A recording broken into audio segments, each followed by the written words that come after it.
podcast do texto brasileiro. Toda segunda-feira, com José Vitor Hack, Fábio Marquezini e Reinaldo Maximiano.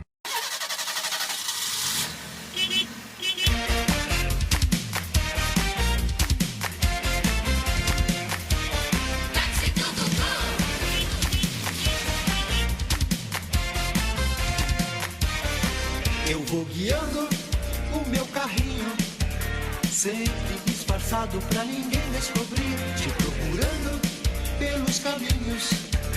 Quando eu te encontrar eu sei que morro de rir, sempre apontando, gosto de brincar. Hoje eu quero te pegar. Entre no meu táxi, vem, vou te levar. Vem brincar, vem cantar. Tudo acontece na mesma hora. Falo, canto e choro só pra te convencer. Eu conto histórias tão absurdas, vou te envolvendo e sem você perceber. Sempre aprontando, gosto de brincar. Hoje eu quero te pegar. Entre no meu táxi, vem, vou te levar. Vem brincar, vem cantar. É bom te encontrar, poder brincar contigo, fazer dessa vida um mundo divertido. É bom te encontrar, poder brincar contigo, fazer dessa vida um mundo divertido.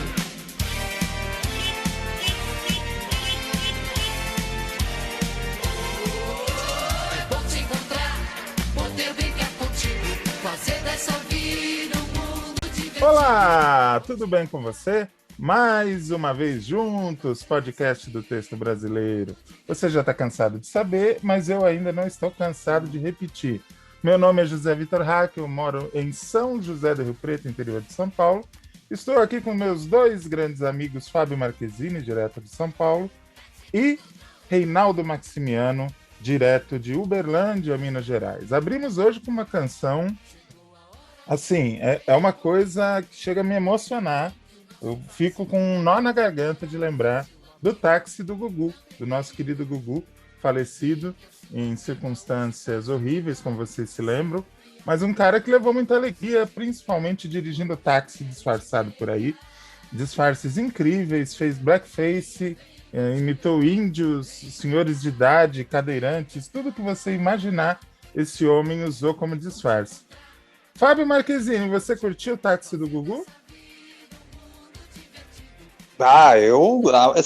O Augusto Liberato, ele merece todas as homenagens e sempre ser lembrado, né?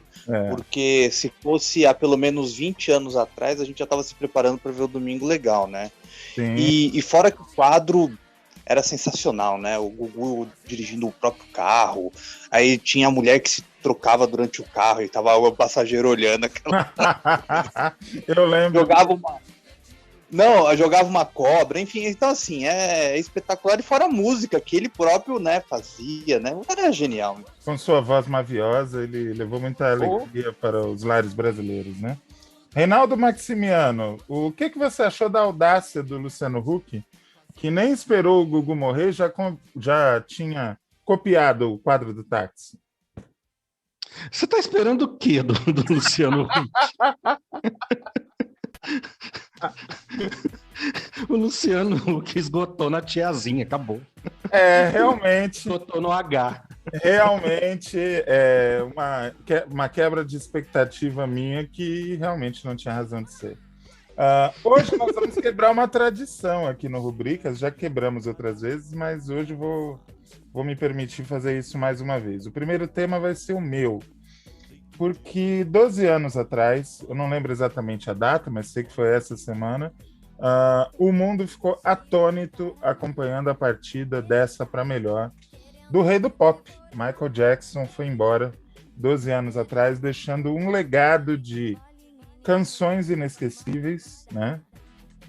Era uma criatura que reunia cantor, compositor, bailarino, performer, numa química praticamente perfeita, e deixou também uma legião de polêmicas e controvérsias, e gente que defende até a morte, gente que tomou nojo, que não escuta mais as músicas, gente que vai parar de ouvir esse podcast porque a gente está levantando esse assunto, e gente que vai ficar feliz e tal.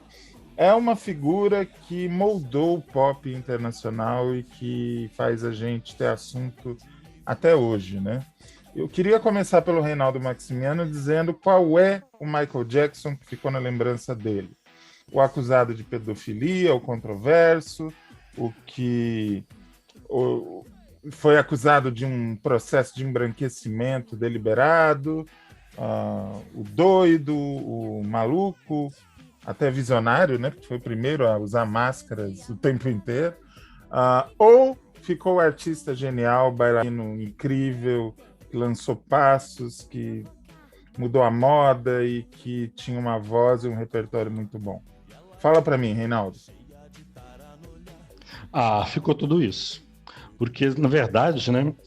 Ele morreu no dia 25 de junho, né? Sexta-feira, fez 12 anos. Isso.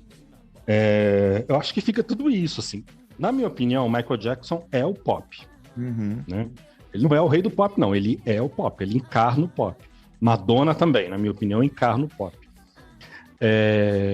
Acho que a imagem que mais fica na minha cabeça do Michael Jackson é a imagem daquele cara que entra numa loja de shopping, fecha um shopping, entra numa loja e vai apontando aquilo que ele quer. Eu quero isso, eu quero isso, eu quero isso. Eu quero isso, eu quero isso, eu quero isso. Sem nem pegar direito, ver o que é aquilo, ele só vai apontando, eu quero isso, eu quero isso, eu quero isso. Porque isso me passa uma coisa assim, que falta era essa que ele tentava suprir e supria materialmente. Uhum.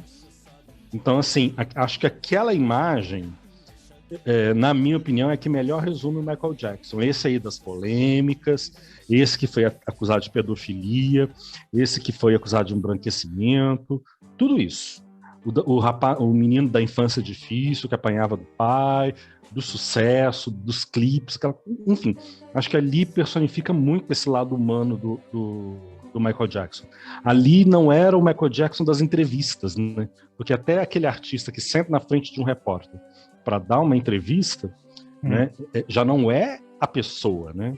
Já é uma construção, já tem uma máscara ali, né? Então, assim, acho que ali, quando ele entra na loja, só vai apontando e as pessoas vão anotando e pegando, não sei o quê. Acho que ali passa um pouco dessa dimensão do que faltava para esse cara, né? Ele passou por diversas tragédias pessoais, né? Ter o pai que ele teve é uma tragédia, né? Ter o couro cabeludo chamuscado na gravação de um comercial da Pepsi, outra tragédia. Ele considerava que não ter tido infância foi uma tragédia. A tragédia marca esse homem até na hora de morrer, né? Ele morre de ataque cardíaco, né? Quer dizer, parada cardíaca todo mundo vai morrer, né? Mas assim, a causa, né, colocada ali, tem a questão de remédios, tal, aquela coisa toda, né? Mas ele morre aos 50 anos, né? Com exatos 50 anos. Então você vê, ele começa como um garoto prodígio numa banda com os irmãos, né, do Jackson 5, naquela fase Motown, que a gente já falou da Motown nos programas atrás, né? Entra naquela fase da disco, entra nos anos 80 com videoclipe. O cara lança a cultura do videoclipe, e isso abala tudo. A gente que gosta de novela, a gente começa a perceber que as novelas dos anos 80, as do Carlos Lombardi, por exemplo, viram novelas videoclipadas, né? Cenas videoclipadas. Aquilo altera tudo que transita dentro do mundo pop ficou alterado por aquela cultura dos videoclipes que o Michael Jackson impulsiona, né? Claro que não sozinho, mas ele impulsiona de uma maneira milionária, né? Então, assim, é uma vida pontuada de tragédias e pequenas tragédias, acho que muita incompreensão, talvez a própria maneira dele se expressar era incompreensiva. Então, talvez a gente não tenha também entendido ou compreendido a dinâmica desse sujeito, assim, quem era esse cara. Eu não sei nem se ele mesmo tinha essa dimensão de quem era ele, assim. Eu também tenho a impressão de que não, né? Porque é muito difícil a pessoa olhar para si mesma com a perspectiva correta, né? A tendência é sempre ou se diminuir ou se glorificar demais, né? Que é aquela história da comparação. Você já falou isso uma vez, né? Que a comparação é muito injusta. Né? Muito injusto. Quando você se compara com alguém, é uma situação muito injusta. Né? Com o outro e com você. Né? Mas veja, né? Ele tem uma situação... Vamos lá. Ele casou com a filha do Elvis Presley. Ele aparentemente teve caso com a Liz Taylor. Foi amicíssimo de frequentar a casa do Paul McCartney. Ele vai à cerimônia do Oscar com a Madonna namorando o Warren Beatty. Tipo, não era qualquer um, definitivamente. Não era qualquer um, definitivamente. Ele vem pro Brasil e grava no Dona Marta. Grava no Pelourinho. Né? Tem toda uma situação que envolve a gravação desse clipe também, que é outra novela, é outra história, né? Porque teve até permissão do narcotráfico para subir no morro, aquela coisa toda. Ele catalisa muita coisa, ele catalisa muita polêmica, muita coisa. Vamos lá, ele tem uma amizade com Macaulay Culkin, que na época estava estourando nos anos 90 com Esqueceram de Mim, né? Uhum. Que de onde sai também uma série de suspeitas de uma amizade, vamos dizer, não ortodoxa entre um adulto e uma criança. Ele constrói um parque de diversões. Uhum. Ele é acusado de ter síndrome de Peter Pan. Né? Aquele cara que não quer ser adulto, não quer crescer. Uhum. É um homem de 50 anos com uma voz infantilizada. Uhum. Né? Na conversa dele é infantilizada. Então, se quem estiver nos ouvindo agora e por acaso não assistiu, não conhece, não viu nenhuma entrevista, procure alguma entrevista do Michael Jackson para vocês verem o quanto que a voz é infantil. Né? Até a postura é uma coisa infantil. Tem uma coisa ali que não coaduna mesmo, então tem uma coisa esquisita, tem uma coisa que não junta. Mas olha só, até isso ele fez, né? Como sendo o pop, na minha opinião ele é o pop, ele traz essas discussões todas, porque aí a gente começou a falar muito de pedofilia, começou a falar muito de problemas psíquicos, de problemas emocionais, a gente passou a ter mais atenção com aspectos da psicologia, do dinheiro, né? A gente começou a discutir muito essas coisas. Michael Jackson é bom que se discuta. pautou o mundo, né, durante um período. E continua pautando. Porque uma vez que ele não está presente fisicamente aqui, né, ele se torna essa entidade, né, essa coisa mítica, né, essa coisa misteriosa. Né? O mistério é aquilo que o Hitchcock falava. Né? A essência do mistério está na própria palavra. Ele mitifica. Eu tenho a impressão que se não existisse Michael Jackson, mas um roteirista apresentasse uma sinopse de um filme, uma série, uma novela, com este personagem, da maneira como ele foi, não fariam o filme. Achariam que era muito... Não, isso não existe, é exagerado demais. É exagerado demais. O que você está usando para criar um personagem desse? Pois é, então, é LSD na veia, né? Deixa eu abrir a participação do Fábio Marchesini fazendo uma pergunta. Fábio Marchesini, você conhece o Michael Jackson do Brega? Não conheço. Qual seria o Michael Jackson do Brega? Michael Jackson do Brega, ele fez um vídeo que virou meme no Brasil inteiro e que sai internacionalmente, onde ele fazia uma performance de Michael Jackson, não sei no sertão de que estado do Nordeste, no meio de uma favela, onde a figuração eram as crianças que estavam passando, e ele cantava uma música que começava com ele batendo na veia do braço, assim, falando propofol na veia, propofol na veia, propofol na veia. E a letra delirante, isso chamou a atenção do Rodrigo Faro, que refez esse clipe e deu para ele tratamento odontológico, tudo aquilo que a gente já sabe, e alçou Michael Jackson do Brega ao estrelato. Não sei se ele ainda está lá, mas ele foi alçado ao estrelato. Eu achei que você conhecia, porque todos os buracos profundos da internet, Fábio Marchesini tem alguma participação. Mas procurem, Michael Jackson do Brega. É fascinante. Eu vou relembrar uma coisa rápida que você falou, vou um pouquinho mais atrás. Tinha um programa ele era da Record, era o apresentador Barros de Alencar. Né? Barbaridade! Barros de Alencar era um radialista, lá da Record dos anos 80. Ele era um cara do rádio que também fazia um programa de auditório nas tardes de sábado ou de domingo, não me lembro qual que é o dia, mas era de tarde. Uhum. Nos anos 80, na época que estourou, né, o Michael Jackson em si, ele fazia o concurso, não estou falando errado, era o nome do concurso, da Michael Jackson, que eram os imitadores do Michael Jackson. E aí, tinha uma não sei, não acho que era um homem, uma mulher, eu não me lembro, mas acho que era uma mulher, que ela dançava tão bem que se chamava Michael Jackson, e ela ia lá e só dançava, cara. E isso ficava, assim, era toda semana esse concurso da Michael Jackson. Sério, eu lembrei disso, eu não lembrava desse, me desculpa, mas do Barros de Alencar eu lembro. Escuta, não é a Michael Jackson do Domingão do Faustão? A que ficou famosa? Não é. E outra, essa é um marco também, né? Essa é um marco, né? Porque olha que o maravilha, meu Deus. Rede Globo, olha o que vocês causaram no fim do Domingão. Sempre quando o Faustão falava alguma coisa com o auditório, tava a Michael Jackson ali com a mão também, ali levantando o braço, estilo Michael Jackson. Perdemos isso, né? Que coisa maravilhosa. O Brasil é um delírio, né? Ô, Fábio, dá a sua opinião sobre o que o Reinaldo falou. O que ficou mais contigo? O Michael Jackson das polêmicas ou o Michael gênio? Que eu acho que é senso comum que Michael Jackson era genial, né? Não, ficou para mim do gênio, né? É claro que a polêmica sempre vem junto, não tem como, né?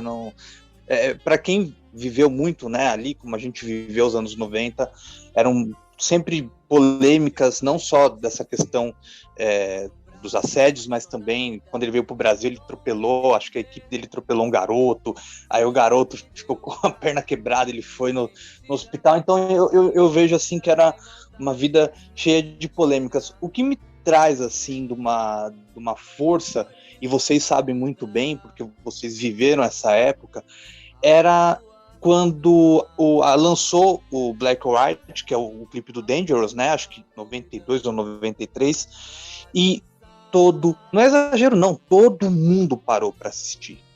Foi uma baita audiência no Fantástico, eu lembro disso. Todo mundo parou, todos pararam para assistir, porque o lançamento foi no Fantástico, eles passaram na íntegra o clipe, né? Que tem aquela parte que ele quebra as coisas aí, foi polêmico, né? Uhum. E todo mundo parava para assistir. Não tinha como.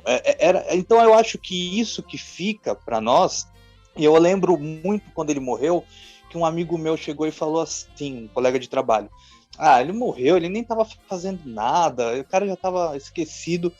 Só que eu acho que é o seguinte, ele era de uma forma assim tão forte da cultura pop de modo geral, que mesmo que ele tivesse parado, vamos colocar na carreira dele sem lançar um disco de grande sucesso, foi um impacto tão grande para todo mundo que era o impacto da morte dele, era o impacto do lançamento de um disco. Parece que é um exagero, mas não é. Todo mundo esperava um lançamento. Uma coisa que eu acho que você vai lembrar é que mesmo durante esse período, sei lá, uns 3, 4 anos em que ele basicamente desapareceu, né? Depois teve a retomada com a turnê que ia começar em Londres, ele não saiu do noticiário, porque estavam rodando os processos, sempre aparecia ele de máscara em algum lugar, pendurando uma criança não sei aonde. Mesmo quando ele estava sem produzir, efetivamente, ele continuava na crista da onda, continuava nos jornais, nas revistas, né? Sim. Ele era ele era um cara que atraía, né, a mídia de todo tipo, né? Então ele sempre estava ali porque ele sempre foi uma figura muito forte. E eu vi que vocês falaram da questão dele ser vítima, e eu concordo, porque eu acho que o Michael Jackson sempre foi uma grande vítima, não só do pai, mas como da própria mídia, do show business, de tudo. Ele foi uma grande mídia. E uma coisa que eu percebi, que ele era uma vítima, foi quando eu vi um comercial. Olha que coisa, parece uma besteira, mas eu senti naquele comercial. Tinha um comercial da Pepsi, que foi sempre o Michael Jackson era uma figura carimbada nos comerciais da Pepsi, em que ele tá tocando piano numa sala e entra a figura dele da época do Jackson 5. E é uma propaganda, né? Fizeram a computação gráfica, pegaram um garoto, né? É só a silhueta, né, que aparece, né? Sim. E quando eu vi aquilo, que remete, ao mesmo tempo é uma propaganda bonita, mas é uma propaganda que deixa a gente um pouco de angústia, porque a gente sente que ele não se resolveu, ele não teve uma infância, ele não teve uma adolescência normal. Então eu acho que aquilo me trazia um pouco de angústia por saber que ele não viveu uma infância. E sempre tinha aquela figura dele, adulto, com ele pequeno, numa coisa só, né? Vamos dizer assim, porque parece que a vida dele inteira foi na frente do microfone, na frente de plateias. Então, ele talvez não queria, voltar para aquilo para viver uma adolescência, uma infância normal, né? Então, quando eu vi aquela propaganda, acho que deve ter no YouTube, é da Pepsi, da turnê do Dangerous na época, então eu senti, ele não se resolveu. Ele não teve uma infância. Para quem tem dúvida disso que o Fábio está falando, é só pegar qualquer entrevista do Selton Mello e quando ele fala da carreira infantil, ele explica como é psicologicamente perigoso para a criança ficar presa nesse personagem, né? E basta abrir qualquer portal aí de notícias e procurar o que está acontecendo com Britney Spears, né? Basicamente uma escrava da família com 40 anos de idade, tendo seu patrimônio construído por ela dilapidado, né? Um negócio triste de acompanhar. Só dar um exemplo também de quem quiser pesquisar também, é uma história muito famosa de como também é tóxico. A Drew Barrymore, que ela, quando criança, fez ET, enfim, hoje em dia é uma atriz com vários sucessos, o que ela passou também como atriz infantil na época. Então, tem vários exemplos, até propriamente dito, se quem puder ler também a biografia da Judy Garland, que foi uma grande estrela da MGM, o que ela passou na infância dela. Exemplo Não, que a indústria cinematográfica era pior do que agora, né? Então, quem puder ler vai entender mais ou menos o ponto de que ela se tornou tão uma figura tão complicada que isso refletiu na filha dela, né? Na Liza Minnelli.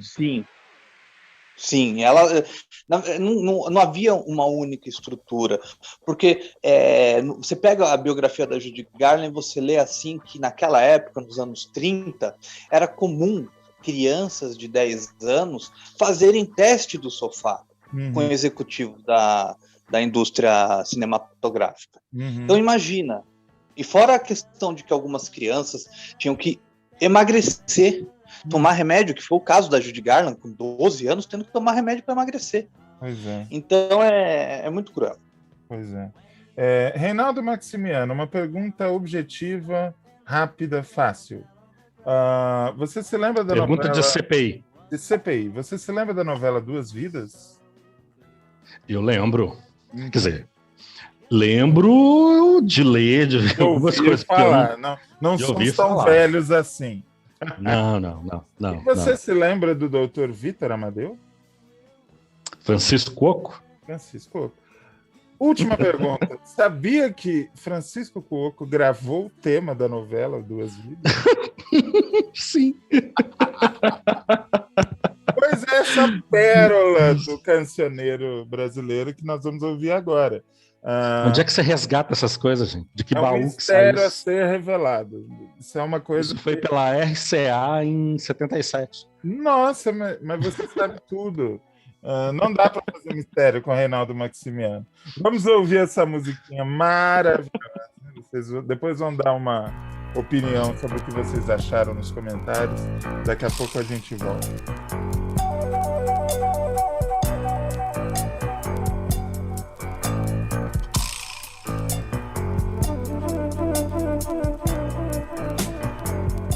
Podcast do Texto Brasileiro.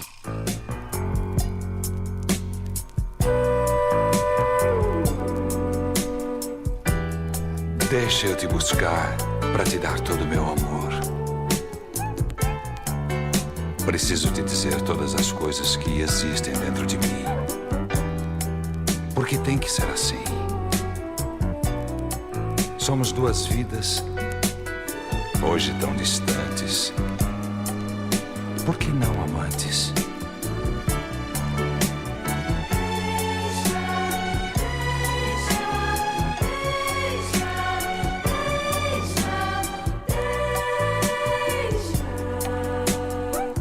Vou cobrir teu corpo, ser o teu abrigo, ser o teu amigo. Vou te libertar. Ser tua fraqueza, ser tua certeza de querer ficar. Quero nos teus braços seguir teu caminho e não ser sozinho para me encontrar. Quero ser teus olhos, te seguir de perto e fazer bem certo o teu caminhar.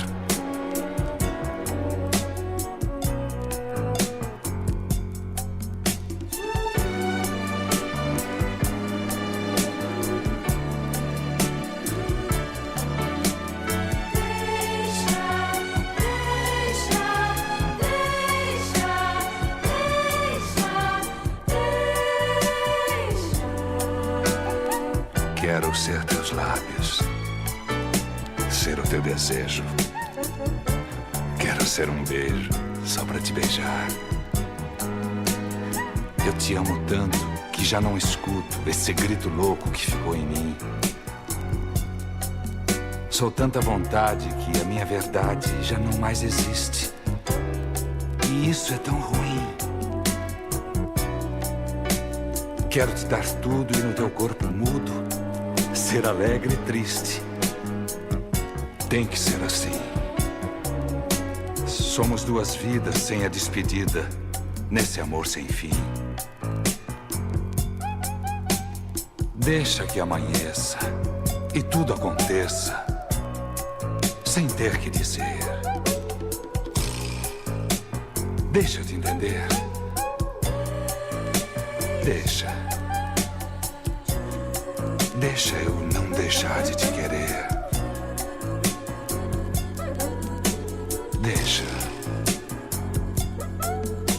Deixa. Mas não é maravilhoso, Reinaldo Maximiano? Deixa. Maravilhoso, é do fundo do baú. Isso aí é de uma naftalina horrível. Isso tem na amizade. época que era moda, música declamada, né? Não, música declamada. E tem uma coisa engraçada dessa novela, é que quando eu vi a capa do disco, eu não entendi aquilo, assim, porque pra mim era Vidas. Eu falei assim, gente, que título esquisito dessa novela, Vidas. E o I tinha 2 pontos, né? Tinha 2 pingos, assim, gente, que coisa esquisita, né? Não, a novela chamava Duas Vidas e a logo era isso. Foi a fase conceitual do Hans Donner com as suas logos loucas, né? Por exemplo, eu olhava na televisão assim, porque eu acho que eu já falei isso aqui. Foi a primeira novela que eu vi. É a primeira que eu me lembro de sentar no colo da minha mãe para assistir. Aparecia na tela assim, Maravilha, num fundo preto. Para mim, o nome da novela era Maravilha. Eu não entendia que o fundo preto era um feijão e que aquilo subentendia que era Feijão Maravilha. Assim como a novela Corpo A. Para mim era isso, Corpo A. Corpo a corpo. Pra mim era isso, Corpo A. Custei para entender que era corpo a corpo. Corpo A. Coração alado também. Também, né? Já que nós estamos nesse clima de reminiscências e falando muito do passado, qual é o tema que você vai trazer para nós no próximo bloco, Reinaldo? Olha, no próximo bloco nós vamos falar do dia 28 de junho, que é o dia do orgulho LGBTQIA+. Uau, muito que bem, muito que bem. É mais do que justo, é necessário que a gente fale desse tema. Ô, Fábio Marquezine, e no próximo bloco você vai trazer que tema? Já vamos adiantar os 2. Nós vamos falar sobre um clássico que toda semana estava lá na banca porque aconteceu, virou manchete, né? A revista Manchete. Uau! Eu adorava Manchete. Eu vou adiantar uma coisa. A maior recordação que eu tenho da revista Manchete é do cheiro da Manchete. A tinta, eu não sei o que tinha na gráfica da Manchete, lá em Parada de Lucas, que tudo que era da editora Bloch tinha um cheiro particular, diferente das revistas da Abril, das revistas da Azul, etc. Só a Manchete, só a editora Bloch fazia aquele cheiro, que eu nem sei se é bom ou ruim, mas era o cheiro das revistas da Bloch. 2 temas maravilhosos, se você sair daí vai apanhar. Fique com a gente. Daqui a pouquinho a gente volta.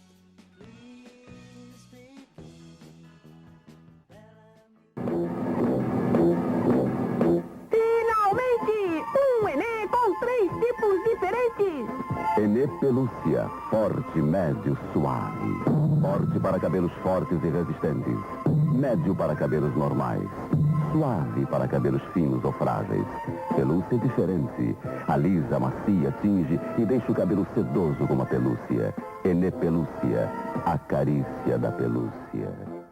Groselha vitaminada, Milani, é uma delícia. No leite, no refresco e no lanche, pra tomar a toda hora, na sua casa, na festinha, na merenda. Tudo fica uma delícia, guarde o nome, não se engane. Groselha vitaminada, Milani, também com sabor morango e framboesa. Esse é o lugar da grande alegria, o melhor sabor está sempre aqui. 2 hambúrgueres, alface, queijo, molho especial. Picle no pão com gergelim. 2 Big Macs. 2 hambúrgueres, alface, queijo, molho especial. Cebola, picles no pão com gergelim. 4 Big Macs. Vem viver com a gente esse grande sabor. Esse é o momento, que gostoso que é. McDonald's. Pipoca na panela, começa a arrebentar.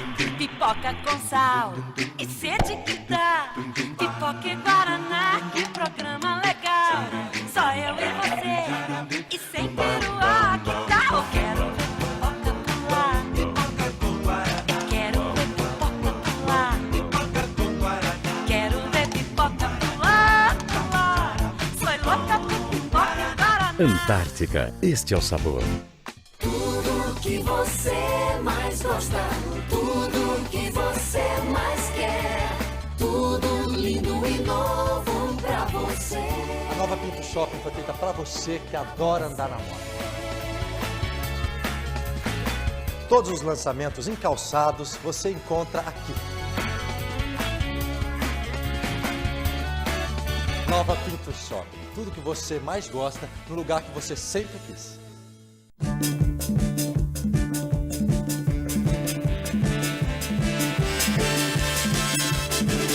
Voltamos! Segundo bloco do Texto Brasileiro, novamente no ar. Vamos já começar, sem perda de tempo, vamos direto ao ponto. Reinaldo Maximiano, qual é o tema que você trouxe, que você já anunciou no bloco anterior? Pode começar. Dia 28 de junho, né, nós temos aí o Dia Internacional do Orgulho LGBTQIA+. Por que uma sigla tão grande, né? Mas é porque ela tenta abarcar diferentes grupos, né, que lutam por representatividade, né? As lésbicas, os gays, os bissexuais, olha eu aí, os transexuais, as travestis, os transgêneros, né? As travestis, transexuais, transgêneros, pansexuais, queer, intersexuais, assexuais, enfim, né? E esse sinal de mais para incluir pessoas que não se sintam representadas por nenhuma dessas letras que estão na sigla, né? Tem gente que usa LGBT+, tem gente que usa LGBTQIA+, que é a que eu uso. Mas por que dia 28 de junho, né? Eu sou do tempo do GLS. O GLS no Brasil pegou durante um tempo, por conta de um movimento, né, da população gay, junto com as lésbicas, né, e tinha um S ali de simpatizantes, que depois com o tempo caiu, mas o GLS ficou, né, talvez até pela facilidade de falar, né, é muito oral GLS, né. Mas acabou invertendo, né? Porque também a luta de representatividade das mulheres ficou muito mais forte, né? As lésbicas, né? E é curioso, porque é uma sigla que você tem orientação sexual, né? Mas você também tem identidade de gênero. Então é uma sigla muito, muito complexa. Né? Inclusive, eu acho que é uma boa oportunidade para você explicar. Eu digo você, não porque eu não saiba, ou porque o Fábio não sabe. Porque você tem lugar de fala, você é bissexual, você tem essa oportunidade de ser uma pessoa pertencente a essa sigla falando de si mesmo.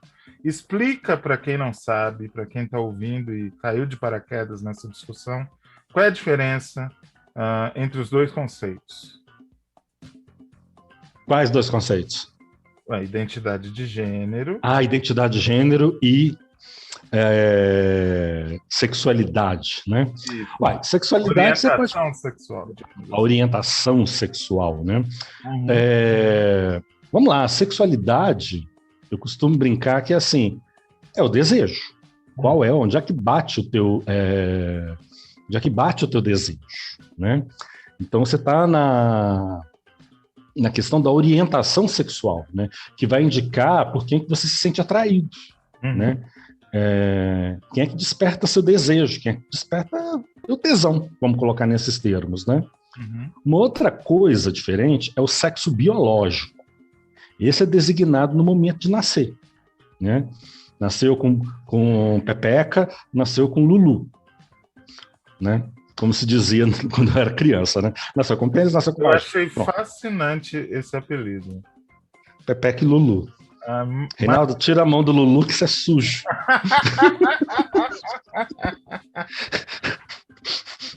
O Zé Pinto, tira a mão do Pinto. Eu vivia com a mãozinha no pinto. Mas, ok, é o sexo biológico, é aquele sexo designado, né? E a identidade de gênero aí é na cabeça, né? Que é a maneira como você se enxerga, né? É o gênero com o qual você se identifica. E aí você tem muita coisa, você tem várias possibilidades, né? Pessoas que se identificam com mais de um dos dois gêneros, né? As travestis, enfim, os homens trans, as mulheres trans. Aí você tem uma gama muito ampla, né, de possibilidades de identidade. Você tem os grupos hoje de não binários, né, que não se identificam, né, com nenhum dos dois, reivindicam o fato de ser não binário, né. Tem umas coisas problemáticas, por exemplo. Esses três elementos, essas três características, sexo biológico, orientação sexual e identidade de gênero, as pessoas entendiam, até um tempo atrás, como sendo uma expressão de uma coisa só, o sexo biológico. Então, nasceu um menino, tem um pênis, tem um Lulu, então já sabemos que é menino, homem, heterossexual. Era um nasceu pacote que vinha pronto. Era um pacote que vinha pronto. E aceitar. Era um pacote que vinha pronto. Até porque a nossa sociedade é uma sociedade heteronormativa. Né? Então ela é construída em cima dessa heteronormatividade. O sexo designado no seu nascimento vai dizer da sua identidade de gênero e vai dizer da sua orientação sexual, né? A gente sabe hoje que não é assim. Aliás, a gente sabe há muito tempo que não é assim, né? Mas isso ainda voga, principalmente em setores muito conservadores da sociedade, né? Setores muito fundamentalistas e setores fascistas da sociedade, assim, né? Que querem ditar a maneira com que você goza, com você vive, né? Então, assim, daquilo que é certo e daquilo que é errado. Vou dar um exemplo. Nós temos aí um apresentador, né? Que é capaz de dizer que, nossa, né? Já pensou ter um filho gay e infelizmente não poder matar? Meu Deus. Aí. Teve isso? Aí. Teve. Sabe aquele apresentador que fala que maconheiro vai morrer? Aquele lixo. E que as emissoras de televisão... Até que cabe. Pois é. A gente já tem uma resolução da STF que colocou lá a LGBTQ-fobia, não, fobia ali na questão de crime. Você já tem toda uma resolução sobre isso. Você tem uma emissora que é uma concessão pública que ainda dá tempo para um sujeito falar uma coisa dessas. Mas tudo bem, tem um sujeito que falava umas coisas dessas no CQC e no programa da Luciana Gimenez e que está hoje lá em Brasília, né? Então, Se assim, nós tivéssemos governo, uma concessão dessa ficaria pelo menos 48 horas fora do ar e, no caso de reincidência, teria que ser cassada, né? Porque fomentar o ódio numa concessão do governo é absurdo. O cara fomenta ódio, o cara esbanja preconceito ao vivo na televisão e ainda não vai preso. Então, assim, então, tentando explicar para as pessoas assim, de uma forma muito resumida, né, essas são 3 características ali do que movimenta o ser humano. Assim. O ser humano é muito complexo. Né? Uma coisa que eu tenho a impressão de que é muito difícil para as pessoas entenderem é o seguinte: a sua opinião pessoal é a sua opinião pessoal, guarde para você. O que é compulsório, ou seja, é obrigatório, é o respeito. O outro não tem nada a ver com as suas opiniões, com as suas crenças religiosas, com a educação retrógrada que você teve, se você é ignorante, se você é avançado. Ninguém tem nada a ver com isso. Viva a sua vida. A sua vida é o único lugar onde você tem juízo. Você pode mandar, desmandar. A vida dos outros é problema dos outros. Ninguém quer saber se você é contra o casamento gay. Você é contra o casamento gay? Não case com um gay. Você é contra a homossexualidade? Não seja homossexual. Deixe quem quer, quem precisa, quem tem este impulso, viver o impulso. Se o impulso é natural, é de Deus. Eu acho que é uma coisa tão ridícula a gente estar discutindo isso em 2021, né, Reinaldo? Ainda tem um outro elemento, né, que eu estou falando aqui. Do sexo biológico, estou falando da orientação sexual e da identidade de gênero. Né? Mas existe um 4º elemento, e ele é bastante complicado, principalmente nos dias de hoje, que é o papel de gênero, que é o padrão de comportamento que é ditado para masculino e feminino. Né? É aquela coisa daquela ministra que fala que meninas usam rosa e meninos usam azul. Né? Que é o tipo de roupa, o tipo de comportamento. E aí, menino, fala grosso, né? Meus ouvintes, principalmente meus ouvintes, né? Gays, já devem ter ouvido falar isso. Anda como homem, se comporta como homem, fala como homem. O machismo que prejudica os heterossexuais. O machismo oprime a todos, independentemente da orientação sexual. E nós temos assim, né? No sexo biológico, os homens, as mulheres, e os intersexuais, né, que antigamente nós chamávamos de hermafroditas, né? Então, assim, são que é a população intersexo, que reivindicam hoje nos Estados Unidos, isso é mais forte do que aqui, né? O direito da não cirurgia no momento do nascimento. E muitas tragédias são feitas ali. Muitas tragédias são feitas ali na mesa de operação. Porque um bebê. Os pais são convidados a decidir, ok, ele é intersexual, será menino ou menina? E, simplesmente por vontade ou decisão dos pais, é feita a cirurgia para torná-lo menino, ou então menina. Agora, quem disse que essa é a decisão do bebê? Quem disse que essa é a decisão do sujeito, né? E as pessoas compreendem, não é que as pessoas não compreendam isso, alguns políticos. Não querem, na verdade, tamponar o entendimento das outras, confundir o entendimento das outras. A gente não está falando de que a criança que tem que... Enfim, a gente não está falando de kit gay, que é uma coisa que circulou muito, uma fake news que circulou muito no passado. Assim. A gente está falando de reeducação para entender o ser humano. Porque é de um outro princípio. Olha, esse sexo biológico aí, ele determina uma coisa, mas ele não determina muita coisa, não. Uhum. Então, assim, tem uma coisa que as pessoas já devem ter visto na internet, que é assim, tipo um gráfico, uma linha, aí coloca assim, homossexuais, heterossexuais, e coloca bissexuais no meio. Né? Vamos lá, depoimento da fé. Bissexualidade não é coluna do meio. Não é coluna do meio. Ah, é 50% para homem, 50% para mulher, 25% para homem. 75 para mulher, não importa a porcentagem, é bissexual do mesmo jeito. Então não importa. Eu É outra entrevistei o sexualidade. Lucas Noronha, que é um roteirista. Isso vai ao ar no TV Drops na terça-feira. Nós falamos sobre visibilidade bissexual. E a gente chegou nesse ponto que você está falando, de que entre o preto e o branco existem tantas tonalidades de cinza que ele fala, inclusive, em bissexualidades, né?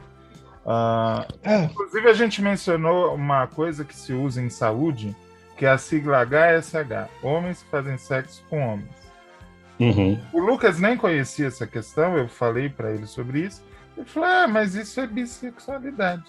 Mesmo que o cara faça por trabalho, no caso de um ator pornô, um garoto de programa, isso é bissexualidade, isso é sexualidade humana. Tem que naturalizar, né? E, na verdade, essa sigla foi criada pelo Ministério da Saúde, no tempo que nós tínhamos um Ministério da Saúde. Hoje o Reinaldo está pisando, né?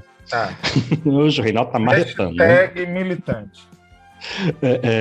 Por que eles criaram a HSH?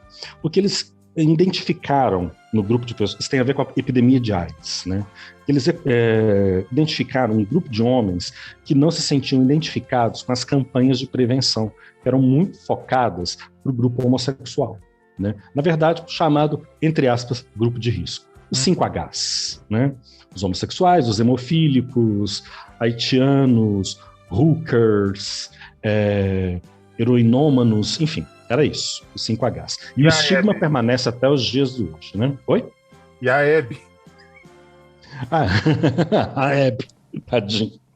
Mas enfim. Oh, meu Deus, que piada infeliz. Infame. Mas por quê? As campanhas eram voltadas para um público homossexual para o uso de camisinha, né, para o uso de preservativos.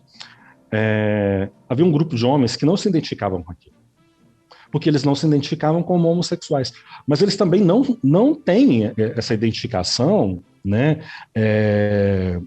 Eles não reconhecem essa orientação bissexual também. Então, eles não reconhecem a homossexualidade, não reconhecem a bissexualidade, eles se reconhecem como heterossexuais, porque eles entendem na questão do desejo, né? E na questão do desejo eles seriam heterossexuais, mas tem ali um comportamento de transa, né, com outros homens. Então, foi preciso fazer esse tipo de demarcação, porque senão não chegaria nesse público. E a AIDS ainda nos anos 90 muda de público, né?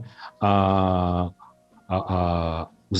porção de infectados, né, a imagem da pessoa com HIV passa a ser mulheres casadas, monogâmicas, heterossexuais. Então, assim, você tem uma coisa muito doida que a AIDS traz e acaba desvelando na vida das famílias, né? Então, é uma coisa muito louca. Então, compreendendo isso, a identidade de gênero é cabeça, né?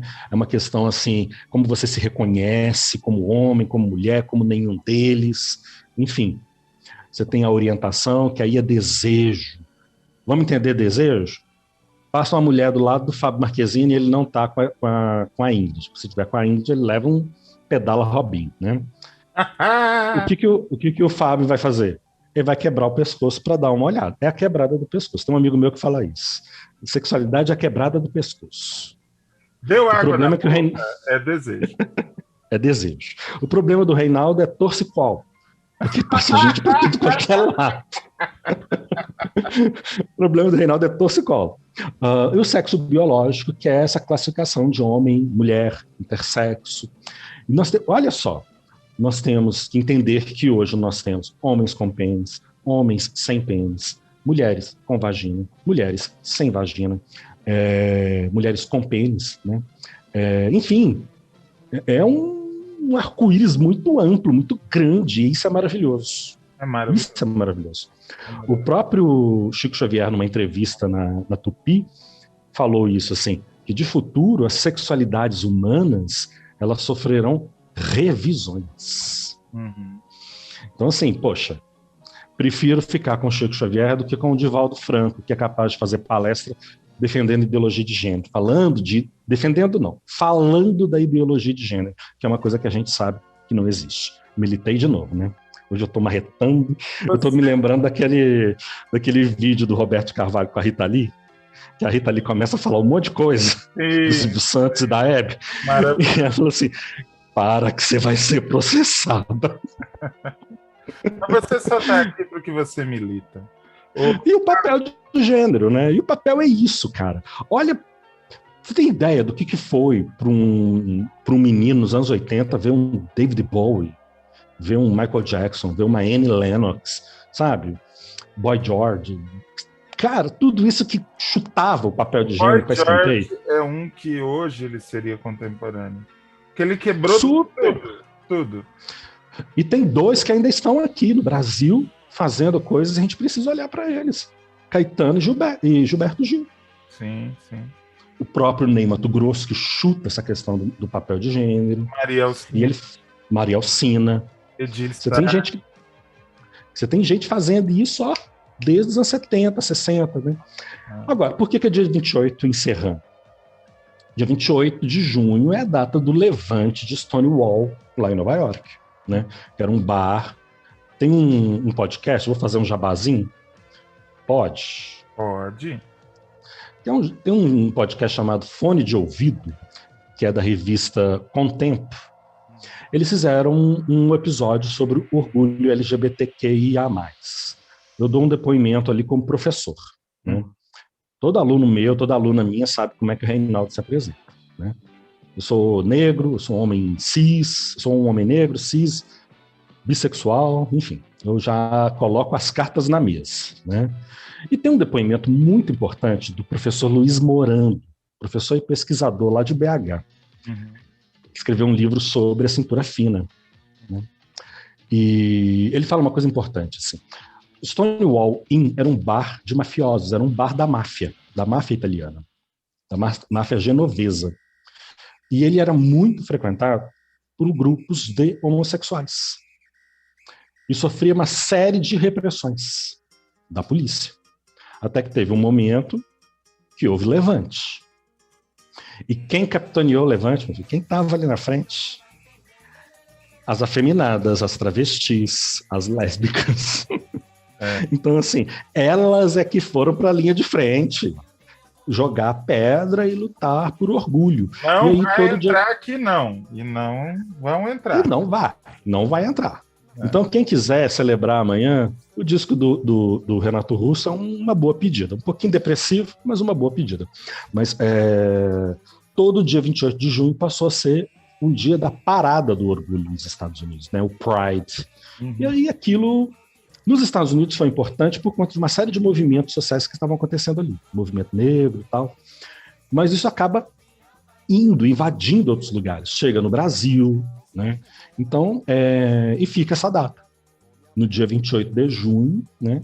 Esse momento é importante, que a gente celebra aí a diversidade. Né? É uma sigla complexa? É uma sigla complexa. As reivindicações são diferentes? São diferentes. O que nos irmana?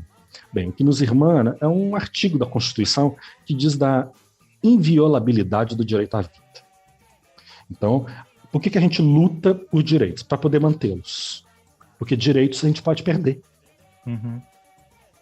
Então, assim, a gente luta para a manutenção de direitos, para não perder direitos e para conquistar outros. A gente não luta por privilégio, não. Não tem nenhum privilégio. Porque quem nasceu e se identifica como heterossexual, né, entende que seria privilégios. Não é não, você já nasceu com tudo isso. Nós é que não temos. Né? População trans, por exemplo. Tem um processo em discussão que é de despatologização, para a pessoa se submeter a uma série de tratamentos tal, para fazer, né, para sua adequação, né, ela tem que provar uma patologia. A transexualidade ainda está lá. Sim, ainda como uma patologia. Designada como uma patologia. Como uma patologia. Então tem que despatologizar as identidades trans. Né? Essa é uma luta da qual eu me inscrevo, apesar de que eu não sou um homem trans, eu sou um homem cis. Mas por quê? Isso afeta. Eu tive alunas trans. Em 20 anos de magistério, eu tive alunos trans, alunas trans. Sei o que essa moçada corta na pele. Entendeu? Então, assim, a gente não está falando de pouca coisa. A gente está falando de 2020, 2021, de vaquinhas virtuais para ajudar uma pessoa que foi expulsa de casa, ou que tem que ser retirada de casa, porque apanha do pai sistematicamente todos os dias. Essa pessoa tem que ser retirada dali. Tem que garantir. Então, assim, tem uma coisa chamada inviolabilidade do direito à vida, está na Constituição de 88, nossa Constituição mais longeva, e nós não respeitamos. Porque se nós não respeitássemos, não tinha 500 mil mortos nesse país. Então, assim, é um direito fundamental. E é inviolável. E é aí por isso que a gente luta, é por isso que a gente milita. E milita em todas as frentes, na rua, dentro de sala de aula, em casa, nos podcasts, com os amigos, na mesa. A gente milita em tudo quanto é lugar. E está coberto de razão, porque militando a situação já é como é, de preconceito, de ódio, de intolerância. Imaginem se não militasse. Onde isso. É que nós... Agora, as representatividades na televisão de LGBTQIA+, isso aí é um outro capítulo, um outro episódio. Porque outro troço problemático. Amanhã nós teremos um exemplo de representatividade que eu gostaria que o Fábio comentasse.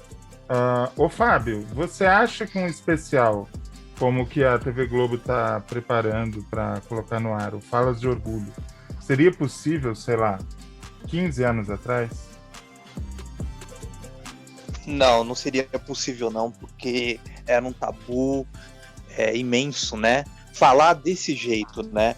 Porque se a gente relembrar de há 15 anos atrás, como eram os programas humorísticos, e até propriamente dito como as novelas e como as novelas retratavam também, né?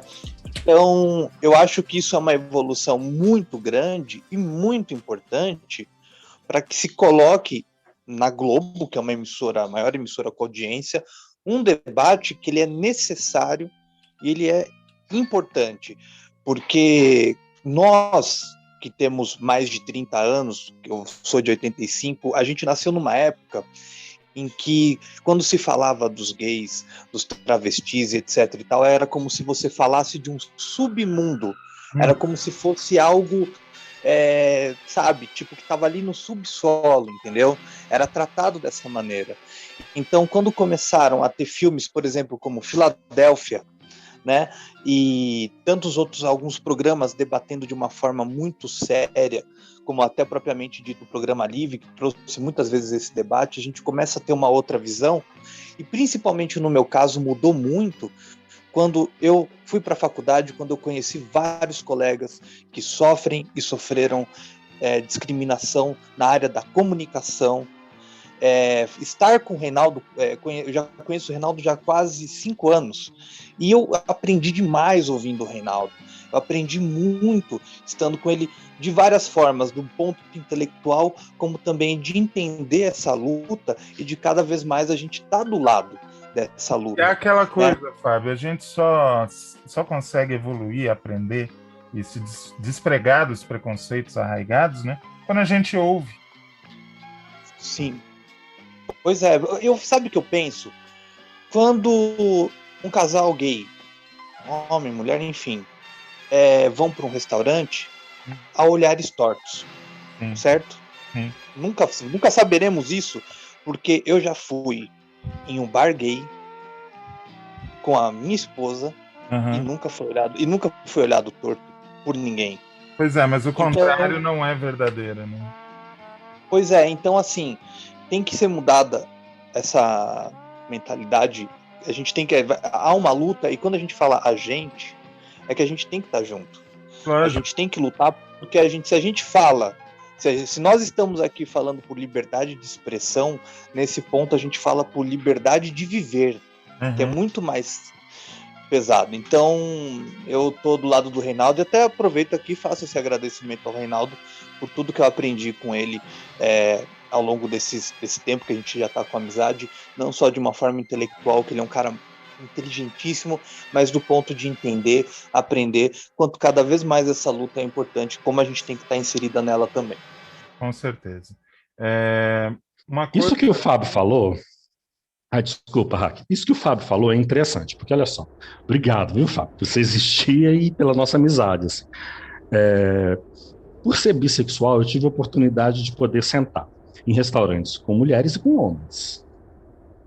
Mas eu só recebi, ao sentar à mesa e pedir, por exemplo, uma dose de uísque, a conta para ir embora quando eu sentei lá com um namorado. Ou com algum paquera, alguma coisa assim. Enquanto sento com uma mulher, tudo vai normalmente. Sentei com um homem e já recebo a conta para ir embora. Então, assim, porque é um bar de família, né? É isso. A gente está falando disso, né? É de ter direito de transitar pelos lugares, demonstrações públicas de afeto.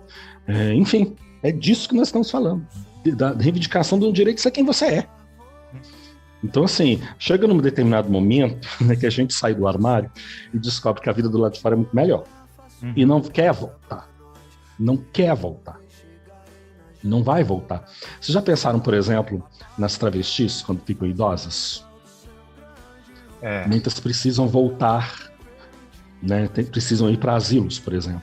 E a gente tem uma série de relatos daquelas que voltam, inclusive, a se vestir como homem para ter um direito, assim, uma moradia, um cuidado, porque esses centros costumam ser evangélicos, costumam ser católicos, né? Costumam ter ali, né, uma normatividade muito aflorada, né? Isso quando uma travesti chega a ser idosa, né? Em abril morreu uma amiga nossa, a Anique Lima. Ela morreu com 65 anos de idade, exceção total à regra. Porque o prazo máximo de vida é 35 anos. Então pensa. Mas por que não arruma trabalho? Por que trabalha com prostituição? Que não sei o que e tal. População trans, elas têm um problema. Ocorre a mesma coisa com os gays, assim. A dificuldade de continuar o processo de aprendizagem. Porque a própria escola expulsa. Nós temos ambientes extremamente homofóbicos, LGBTfóbicos. As famílias, o futebol, as escolas. As escolas são refratárias. Então, assim, tem muita coisa para se construir, né? Muita coisa para se construir e se reconstruir, né? Porque o processo está dinâmico de destruição de direitos, assim, né? Então, é uma loucura. Não tem qualificação, sabe? Hoje nós temos empresas de telefonia, temos várias empresas que têm, assim, inserções profissionais, né? Mas isso é uma construção de anos e anos e anos, né? Porque parece que a democracia é aquela coisa que está lá no horizonte, né? Nunca chega, mas a gente luta por ela, né? Mas é isso.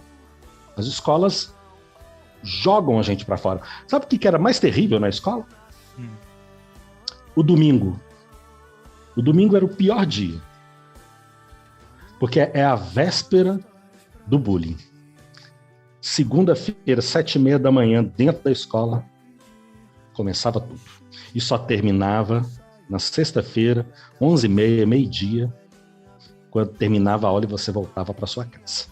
Aí você tinha o restante da sexta-feira de folga, o sábado e no domingo já começava o pesadelo pré-escola. O tormento já começava no domingo. Eu não sei se vocês têm ideia disso. Talvez por outras dimensões, né? Por outros aspectos de bullying, assim. Mas quem é LGBT sabe muito bem que é isso. Então, assim, terrível, terrível. As pessoas se matam. A gente está falando de índices sérios, né? Mas é isso. A inviolabilidade do direito à vida, né, gente? Artigo 5 da Constituição. Isso. Vamos lutar contra a ignorância, mais do que contra o preconceito, porque eu simplesmente desisto de algumas pessoas preconceituosas. Eu acho que tem gente que não tem mais jeito mesmo. Agora, contra a ignorância, só existe um remédio, a informação, e eu espero que a gente tenha contribuído com isso. Correto. Para várias pessoas entenderem que eles não querem nada demais, eles querem viver, como eu, como você, como todos nós. Reinaldo, quando milita, não cabe num programa. Então, infelizmente, nós vamos ter que enrolar você, ouvinte. Nós vamos ter que abrir outro bloco para poder falar do tema do Fábio Marchesini, que é maravilhoso. Sobre a revista Manchete. A revista que ficou não só nas minhas retinas, como também no meu olfato. Eu adorava o cheiro da Manchete. Tem problema, Fábio, se a gente abrir um terceiro bloco? Não tem problema não, mas eu quero saber que cheiro é esse, porque se for o cheiro da edição do Carnaval, não sei não, viu? Não, mas a revista Manchete, as revistas do grupo elas tinham um cheiro diferente mesmo. Mas é verdade, elas tinham mesmo. Tinha alguma coisa em Parada de Lucas que dava um cheiro todo. Tinha uma coisa. Tinha sim. Eu acho a ideia boa de fazer mais um bloco, porque afinal de contas a gente traz uma intermitênciazinha, né? Porque afinal de contas foi pesado. A senhora sempre baixa o mas é sempre com um assunto que vale a pena a gente fazer isso, porque... Mas tem que dar espaço pro bonitão aí, porque o cara sempre... O Reinaldo é galã, pô. Eu gosto de botar as pessoas... Eu me lembro sempre de uma personagem da Tirsa Insana que dizia que ser intelectual dói. Então eu acho que é isso aí mesmo. Tem hora que tem que baixar o clima, porque as pessoas estão precisando pensar num país que tem 500 mil mortos nas costas. Né? E para não pensar que eu sou uma pessoa pessimista, para os nossos ouvintes, Reinaldo está muito pessimista. Pessimista é o Fábio, você é pesado. Eu sou pesado. Mas é aquela coisa, gente. Só o desbunde salva esse país. Yeah. Enquanto a gente não chegar no desbunde, a gente vai continuar penando. Yeah. Só o desbunde salva. Vamos correr com esse terceiro bloco, que Fábio Marquezine precisa sair para visitar o Pingolinha. Quem não sabe o que é, fica aí o mistério no ar. Já já a gente volta. Não saia daí. Vocês sabem, eu venho de longe. Conheço as realidades de muitos países, inclusive os mais avançados. Modernidade é o fruto das nossas próprias experiências, de muito trabalho e da elevação dos nossos conhecimentos. É o caso da Vulcabras e do seu 752. É um sapato brasileiro de qualidade para o Mercosul e para o mundo. Internacionalização? Sim, mas pisando firme.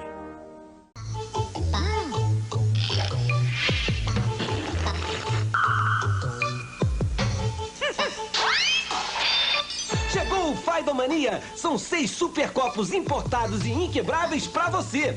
Entre nessa, todas as tampas de 7-Up estão valendo. Troque 10 tampas de metal ou 5 tampas de plástico por um super copo. Aproveite!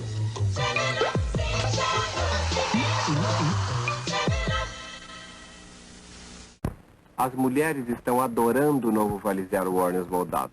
O único sutiã que sustenta e valoriza naturalmente todas as formas da mulher. Também pudera, o sutiã que deixa a mulher elegante e que não põe defeito nos meus vestidos, só pode ser ótimo.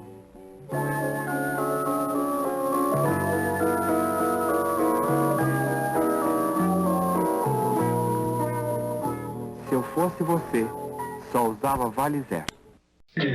A senhora tá comprando Pepsi 2 litros retornável? Tô sim. Por quê? Ai, com as férias que eu tenho. Se não for 2 litros, dá briga, né? Mais uma pessoa comprando Pepsi 2 litros. Vem cá, você tá comprando porque é retornável ou porque é inquebrável? É que na hora de trocar pela G é muito mais barato. Pensando em grana, né? Lógico. Diz aí, quantas vezes essa garrafa já foi e voltou, hein? Essa aqui tem chão. Ela vem cheia, baby troca. Pepsi 2 litros retornável. Por que coisa boa? Não é pra jogar fora, né? Pepsi 2 litros retornável. A escolha econômica. Sabe aquela vontade de comer alguma coisa que a gente não sabe o que é? É Dunkin'. Donuts. Que? Nunca ouviu falar?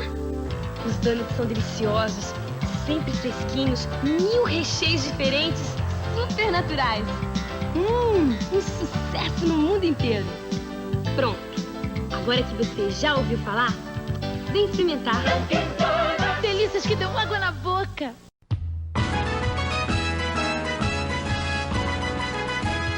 Marfim, venha correndo, Marfim. Chegou a hora, Marfim. É liquidação.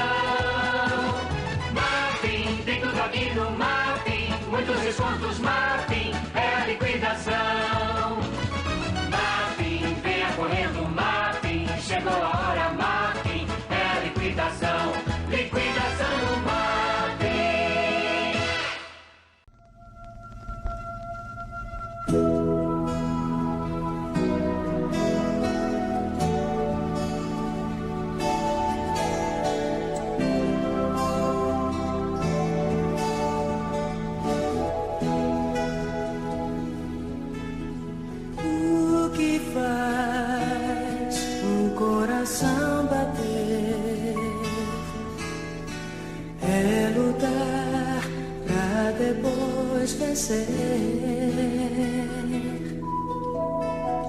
O que traz a calma do perdão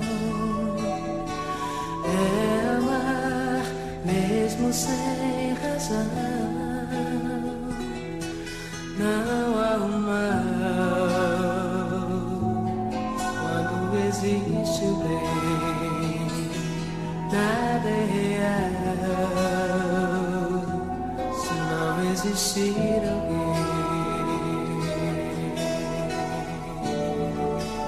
Podcast do Texto Brasileiro.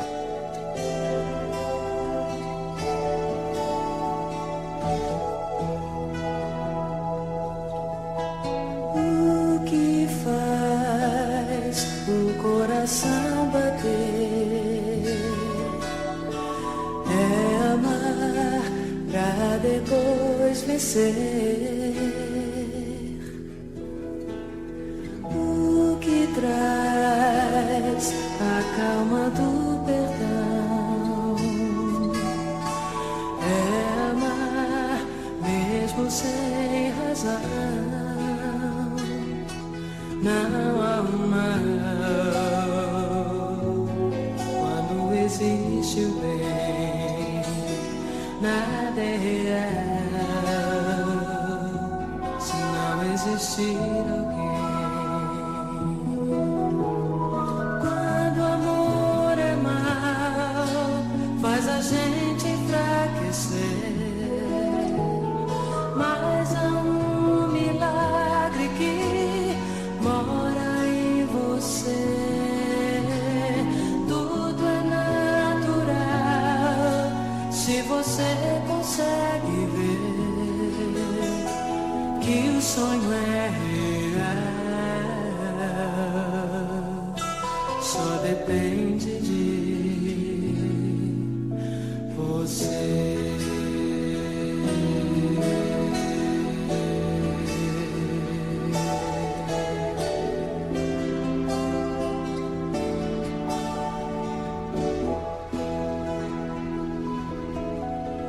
O que traz a calma do perdão é lutar mesmo sem razão. O que faz um coração bater é amar pra depois morrer. Não há o mal se existir alguém. Tudo é real se existir o bem. É isso aí, abrimos o bloco, o terceiro bloco, raríssimo terceiro bloco no podcast Texto Brasileiro, ouvindo Rosana. Você se lembra da Rosana? Pois é, Rosana cantando Está em Você. A escolha da Rosana não foi simplesmente porque eu gosto dela ou dessa música. A Rosana é o Michael Jackson brasileiro. Nós falamos do Michael Jackson no começo do programa, e esta música, particularmente, ela significa um ponto de começo de transformação da Rosana. Fábio Marquezine, você sabia desse lado de Rosana? Das transformações pelas quais ela passou?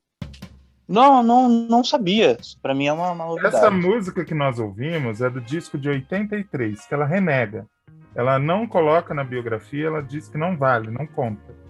E antes disso, ela tem um disco de 78, que ela também renega. Aí, quando você vai investigado porque ela renega, é muito curioso. O disco de 78, você olha, tem alguns vídeos dela cantando na Globo, tem no YouTube alguns vídeos dela cantando músicas desse disco, onde ela lembra mais a Anitta, sabe assim, aquele tipo morena, cabelão, corpão, e quando eu falo morena, a pele bem morena. No disco de 83, que ela também renega, ela já está um pouco mais clara, mas continua com a cara brasileira, tipo Anitta, né? Quando ela estoura em 87, é praticamente uma japonesa. E hoje é praticamente uma coreana. Não sei o que aconteceu, mas alguma coisa ali rolou que ela não é mais morena, ela não tem mais as feições, nem o corpo, nem nada do que tinha antigamente. É o nosso Michael Jackson. Mas ó, eu posso deixar uma dica: não reneguem os trabalhos. Sabe por quê? Porque aquilo que você acha que é ruim, amanhã pode virar cult e você ganhar grana. Exatamente. Tudo pelo dinheiro. É a dica de Fábio Marquezine.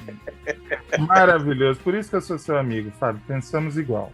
Já que nós entramos na questão do dinheiro, nós vamos falar de um ícone pop que se perdeu por conta do dinheiro, ou seja, foi a bancarrota, a falência.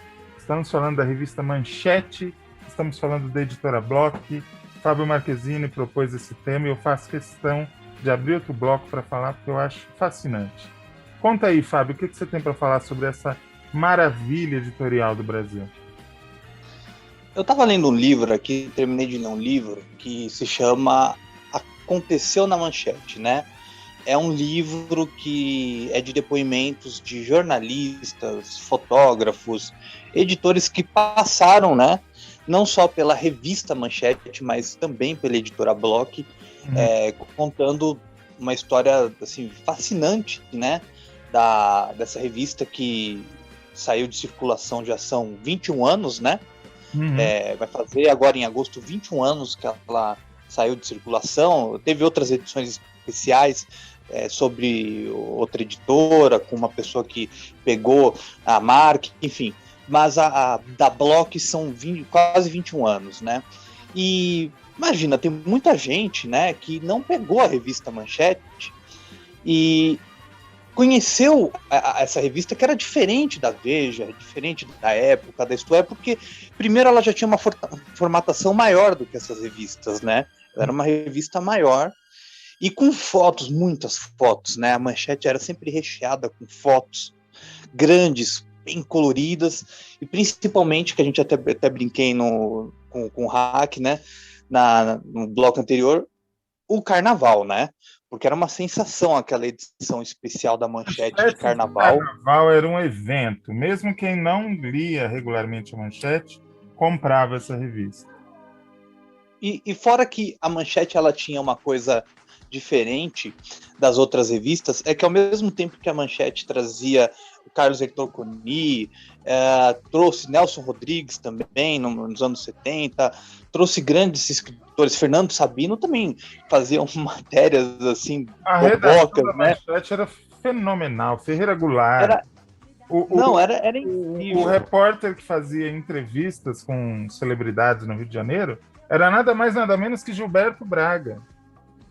Sim, não, era muita gente, era muita gente boa, que ao mesmo tempo que se trazia reportagens intelectuais, com intelectuais, ao mesmo tempo apelava para a mulher, com aquelas capas, com as mulheres quase nuas, com artistas importantes, a Xuxa foi capa. A revista antecipou que seria emissora, né? Sim, com certeza. Então, era uma coisa muito rica, mas assim, muito mais rica é quando você descobre os bastidores, e principalmente dentro da Manchete pela figura do Adolfo Bloch. Uhum. E uma das coisas que é quase unânime dentro desse depoimento, né, desses funcionários que trabalharam lá, é que a Manchete tinha uma estrutura maravilhosa por conta do prédio que ficava ali na Rua do Russell, que foi feita pelo Oscar Niemeyer, com aquela grande, com aquela redação imensa, com aquela vista para a Baía de Guanabara, só que eles se pagavam muito mal, sempre receberam muito mal, e quando eles iam pedir aumento para o Adolfo Bloch olhava e falava: como é que você vai me pedir aumento se você tem uma vista dessa? E apontava para a Baía de Guanabara. Agora você tem coragem. Na cabeça dele aquilo já era um benefício, né? Isso, ele tratava assim, só que o que é Meu interessante... amigo, você trabalha de frente para a Marina da Glória. O que você quer mais do que isso? E o que é interessante, porque se a gente para pegar os anos 80, né, os anos 90, tanto a Veja quanto a Manchete eram as principais revistas que chegavam na casa dos brasileiros, né? E tem essa biografia também do Roberto Tivita, né, que foi ele que, quando ele substituiu o pai, o Vitor, né, levou a Veja, foi o inventor da Veja, né? A estrutura da Manchete com a estrutura da Abril, o quanto era diferente, o quanto as pessoas falam da Manchete com carinho, né? Como uma coisa meio familiar.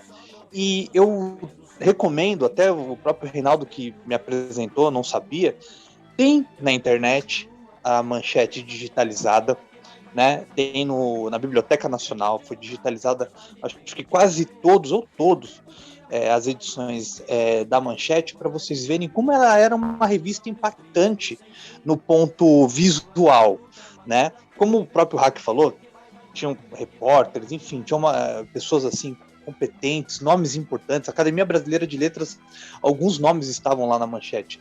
Só que aquele visual da Manchete, com aquelas fotos que pegavam as 2 páginas de uma revista que consideravelmente era maior que as outras demais, era um impacto muito forte aquilo. E aquilo particularmente me aguçava muito a curiosidade de ler uma revista grande com fotos imensas, né? Então eu acho que, infelizmente, isso se perdeu não só apenas da questão impressa, que a gente vê que cada vez mais está morrendo, mas pelo fato da falência da Block, né? Que foi, assim, uma coisa depressiva, né? Muito. E pelo menos tentar recuperado esses arquivos da Biblioteca Nacional. Ela era o maior parque gráfico da América Latina, né? Em Parada de Lucas, na zona norte do Rio de Janeiro. Na minha casa não se comprava Manchete, porque o meu pai era assinante de uma revista que não existe mais, como quase todas as revistas, chamada Afinal. Não sei se você já ouviu falar. Era uma concorrente da Veja, um pouco mais pobrinha, mas era muito boa a revista. Então não se tinha o hábito de comprar Manchete. A lembrança que eu tenho da Manchete muito forte era no Carnaval, quando sim, era comprada a revista do Carnaval, e dos consultórios de médicos, dentistas, do psicólogo que eu fui na infância, onde ela era queridinha das salas de espera, porque era uma revista que ela abarcava tudo, né? Ela era uma mistura de Veja com Caras, com Tititi, com Ele e Ela, tinha tudo naquela revista, né? National Geographic, tinha muita coisa assim. Conheça o Maranhão, aí era a reportagem sobre as principais cidades. Era uma revista muito interessante que, infelizmente, se a Block tivesse sobrevivido, poderia ser muito bem um grande portal de internet hoje, né? Sim, não. E fora que o que todo mundo fala que matou as revistas foi a TV, né? A TV afundou a editora Block. Uhum. E fora, assim, que ela, como você falou, ela englobava tudo, então eu também via muito isso nos consultórios médicos, é porque ela tinha um encarte chamado Saúde. Sim, lembra? Sim. Acho que vinha no meio da revista, né? No meio da revista, era destacável. Um tabloidezinho que vinha ali falando das dicas de saúde, aí, diabetes, aquelas coisas que a gente vê até hoje na banca, aí, diabetes, hipertensão e tudo mais. Mas tem uma curiosidade que eu queria falar aqui bem rápido da genialidade do Block, que é uma das coisas que eu dei muita risada, e quem tá ouvindo e vocês vão rir também, é que o Block, ele era um cara que ele queria resolver tudo muito rápido, ele não queria pensar muito. Uhum. E ele sempre estava de olho em tudo. Quando a editora Abril lança a revista Carícia, que é uma revista voltada ao público feminino adolescente, o Block olhou e falou, vamos fazer uma também. Se chamou Carinho. Uhum. Quando vem a National Geographic, que o próprio Hack falou, ele olhou e falou, quero fazer uma revista dessa com foto bonita. Qual que é o nome da revista? Nacional, como é que era? Nacional Internacional, alguma coisa assim. Uhum. Geográfica Internacional. Sim. Todo mundo achava que era National Geographic. Não era uma pirata. Quando a Abril lançou a revista nova, o Adolfo Block pegou e falou, isso mesmo, essa revista é boa. Vamos fazer um modelo. Qual que era o nome? Nossa. Então assim, o mundo da Block era uma coisa assim surreal, era uma coisa que às vezes as pessoas até falavam que era muito man baby fazer aquela revista, porém assim, é uma coisa tão fascinante e tão rica que é lamentável que se perdeu, é lamentável que acabou, é lamentável que poucas pessoas lembram e que não façam algum tipo de documentário, que não façam algum tipo de uma coisa mais a fundo, de uma revista que lançou tantos nomes, tantas pessoas que estão até hoje na mídia, que estamparam a capa da Manchete, que teve uma revolução gráfica também, e que não é lembrado. Então Você sabe qual é o recorde de capas da Manchete? Qual? Xuxa. Ah, primeiro porque era a mulher mais famosa do Brasil por conta do namoro com Pelé. Depois ela virou estrela da Rede Manchete. E depois estrela da TV Globo. Então ela foi perenemente, do fim dos anos 70 até o final da revista, não passava um mês sem ter pelo menos uma capa com a Xuxa. E é muito interessante que a importância da Block para a Xuxa, né? Porque a Xuxa veio da editora, né? E também eu acho outra coisa que eu acho injusta. Claro, a gente sempre fala muito da Rede Manchete, sempre tem que falar, mas a gente tem que falar da editora Block, da revista Manchete, o quanto ela também foi importante. Que quando o Adolfo Block morreu, a Xuxa foi lá prestar homenagem, não só ela como a Angélica, como tantos outros artistas, porque foi um grande celeiro. Da Globo e do SBT na época. Sim, foi um grande celeiro. A editora Block, né, a revista Manchete, como a Desfile, como a Ele e Ela, como a Fatos e Fotos também, que era um nome importante das publicações da Block. Então, é muito válido a gente sempre lembrar e deixar aqui para quem está ouvindo, talvez, poxa, nunca pegou uma Manchete na mão, entra na Biblioteca Nacional, procura a Biblioteca Nacional, revista Manchete, que tem lá tudo, e vocês vão ver como era impactante para a época ler uma revista Manchete. Com certeza. Reinaldo Maximiano, o que você tem a dizer de uma revista que mantinha um estúdio fotográfico tão grande, tão suntuoso, que quando inaugurou a TV Manchete, ele foi utilizado para gravar novela. Daí você tem a dimensão do que era a força, o poder e o capricho, né, da revista Manchete. E a gente usa a Manchete para falar de todas as revistas Block, né? O estúdio era muito usado pela revista Desfile, que tinha editoriais de moda que até hoje são referência para quem estuda o assunto, né? É um visionário, né, gente? A gente está falando de uma pessoa doida. A gente está falando de uma pessoa doida. Inadequada para o convívio social. Inadequada para o convívio social. O cara tinha uma galeria de arte dentro daquele prédio da Galeria do Russo. Então, assim, Cavalcante, Djanira. Só o fino da arte modernista que ele tinha ali. Então, assim, era um cara visionário, era um cara que tinha uma visão de mercado interessante, assim, porque por mais que tentasse, vamos lá, igual o Fábio falou, né? Nossa, por mais que tentasse pegar nichos de mercado, o cara tinha visão daquilo que estava funcionando, né? Então, assim, e a revista Manchete, ela tem uma coisa, acho que ela tinha uma parceria com a Parrimat, se eu não me engano. Tinha sim. Porque a Manchete, desde lá na Biblioteca Nacional, o público vai encontrar de 1952 a 2007, né? Então, assim, a qualidade das fotos e a maneira como as fotos estavam expandidas na página. Exato. O texto, às vezes, um texto mais curto, trabalhava muito com foto-legenda, né? Muita crônica. Nossa, você tem Raquel de Queiroz escrevendo ali na... Paulo Mendes Campos, saca? Você Rubem tem Braga. Rubem Braga escrevendo para a revista. O próprio Coni. Grupo Block, né? O próprio Coni. Você vai ter o Louzeiro escrevendo reportagens, que depois vai escrever novelas na uma revista na Manchete. José Louzeiro, Gilberto Braga, Ferreira Goulart, tipo, na reportagem, escrevendo coisas do dia a dia. Que revista é essa, né? Não, escrevendo coisas do dia a dia e grandes crimes. Eu sei que você não gosta, mas grandes crimes. Não, eu adoro da crônica policial. Eu só não gosto de juntar crime com pandemia, só isso. Não, a mistura realmente não tá boa. E a insistência num gênero só também não é legal. Né?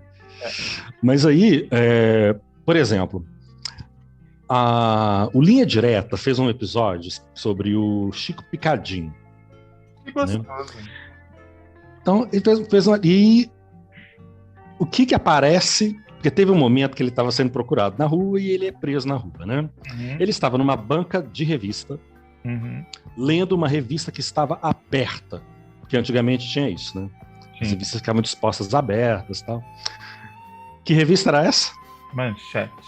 Manchete. Eles pegaram e reproduziram a revista Manchete. A produção da Globo teve esse cuidado. Pegaram e reproduziram a diagramação, tudo bonitinho. Então, pá. Aliás, é muito interessante. Eu não lembro, talvez seja uma ignorância minha, eu não lembro de uma outra publicação, seja ela jornal, revista e tal, que virou um meme na época. Porque essa expressão aconteceu, virou manchete, era usada na rua, em conversa. Era usada na rua. Aliás, um slogan excelente. Aconteceu, virou manchete. Pronto. Você consumia a revista de qualquer forma, né? Eu comprava a Manchete, com dinheirinho de mesada e tal, e também chegava lá em casa, né? Mas meu pai trabalhava em gráfica, então eu tinha acesso. Eu gostava muito das reportagens, eu gostava muito de ler as crônicas do Coni e do Louzeiro, né? E recuperando um pouco da história da Ângela Diniz, aquela coisa toda do Praia dos Ossos, né? Nossa, a Manchete cobriu isso com requintes de detalhes. Cobriu isso com detalhes. Às vezes detalhes muito machistas, mas ok, a gente estava numa outra época, né? Texto do Coni, inclusive. Né? Mas com minúcias de detalhes. O caso Evandro, todo documentado na revista Manchete. Caso Daniela Pérez, todo documentado na revista Manchete com fotos e descrições, enfim. Então você tem uma revista que pega uma... Como é que eu vou dizer isso, gente? Vive muito de crime, porque, ok, é um fato que irrompe de uma forma muito violenta, então vai muito nos crimes. Mas tinha uma coisa muito legal que a Manchete fazia, e eu adorava comprar exatamente essas edições, que era quando ia estrear uma novela na Manchete. A revista fazia praticamente um especial sobre um lançamento daquilo. Né? Então, você tem capas icônicas de Pantanal, você tem matérias incríveis ali sobre essas produções, Cananga do Japão. De Helena, Helena, onde estão o Thales e a Luciana Braga. Aquela capa linda. Linda. Aquela capa é capa para botar assim no quadro e botar na parede. Aquela capa é linda. Então, assim, eles tinham um estúdio fotográfico de primeira linha, profissionais de primeira linha. Eles sabiam que para o público brasileiro o visual é importante, mais do que o texto. Eles sabiam que a fotografia... Nós gosta das figuras. Nós gosta de ver a figura. Por isso que a revista, por isso que você fala que a revista estava lá nas salas de espera dos dentistas e dos consultórios, assim, porque é uma revista que você passa por ela e o texto era tão fluido que quando você assustou você estava lendo a reportagem. Então assim, era uma coisa feita com muito requinte, assim, com problemas como qualquer outra produção impressa jornalística, assim. Mas é curioso, assim. Eu estou aqui com a número 1 na minha frente, né, no site da biblioteca. Aquela que tem a carruagem? Aquela que tem a carruagem. Assim, Inês Litovski queria viver nesse tempo. Assim, a época da carruagem, a época do Império, eu não quero viver isso não. Se eu fosse queria ter escravos. Queria ter escravos, que coisa. Mas é uma revista de 26 de abril de 1952. E aí a gente está no que o Fabinho falou. A gente, óbvio, nós somos da era da televisão, todos nós, por mais cringe que nós possamos ser, nós somos da era do jornalismo eletrônico. Então a gente cresceu mais ligado na televisão. Então a tendência é a gente falar muito mais da Rede Manchete do que da Rádio Manchete ou da Editora Bloch. Mas quem tem história para contar de verdade é a Editora Bloch, né? Olha só, eu abri aqui agora uma edição do ano de 79, edição 1416, que fala de Stonewall Inn. Olha só, O título é Homens e Mulheres Homossexuais Estão Fazendo Progressos no Sentido da Igualdade. O texto é da Time. Uau. Texto da revista Time. Então, a gente não está falando de qualquer publicação. O Block tinha uma coisa, né, de uma... Você vê que era uma revista bonita, ela tinha uma disposição dos elementos gráficos muito bem feita, ela tinha uma tipologia muito bem pensada, ele tinha uma coisa... O Block parece que perseguia a vanguarda, né? Tanto que ele fala isso na inauguração da emissora, né? Ele perseguia a vanguarda. Então, assim, você tem uma revista com um acabamento de primeira, os gays estão divididos em relação à moda, mas a dissidência é maior em questões políticas. Então, assim, isso lá em 79. Imagina, tá reproduzindo um texto da Time, ok. É um texto publicado originalmente na Time. Não, mas diferente disso, importa. que público teria acesso? Quem reproduziria esse texto? A Quem Veja em 79? não reproduziria, com certeza. Entendeu? Então, assim... Tem um grande mérito que eu acho que a Manchete tinha, que era intrínseco. Não era um mérito, mas era porque ela era assim, é que ela trazia um ponto de vista carioca, né? Em meio a todas as outras revistas que traziam um ponto de vista mais paulista, né? Porque também as editoras ficaram muito centradas em São Paulo. Né? Exatamente. Inclusive, a primeira emissora do país foi em São Paulo, né? Então, São Paulo era paulistana, Isto era paulistana. Era paulistana, então você tem... Era paulistana. Então você tem uma centralidade em São Paulo que é muito forte. Né? É difícil de romper, né? Mas aí você traz uma coisa com uma linguagem bem carioca, né? Para coisa, né? Olha, uma coisa interessante. Eu estou aqui com a edição de 95, a edição 2231, que é best-seller, os super gays da história. E aí tem uma lista, era o lançamento de um livro, né? Aí tem uma lista de 100 gays do mundo.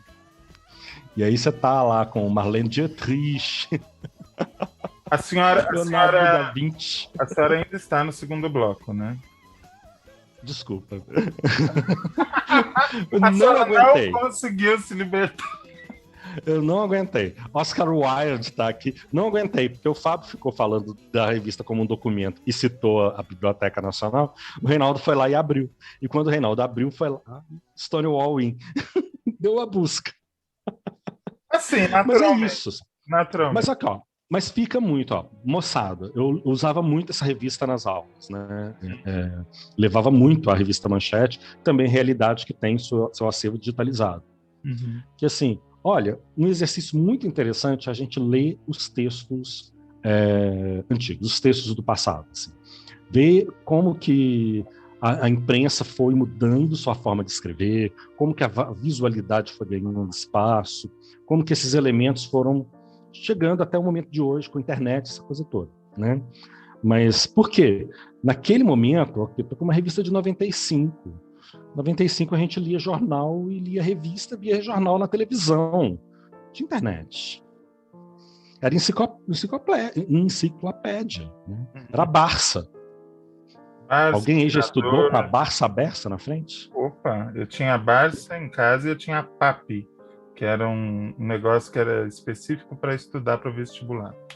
E tinha uma coisa muito interessante, assim, que todo ano lançava o Almanac Abril. A gente ficava louco para comprar o Almanac Abril. Nossa, aquilo era muito bom.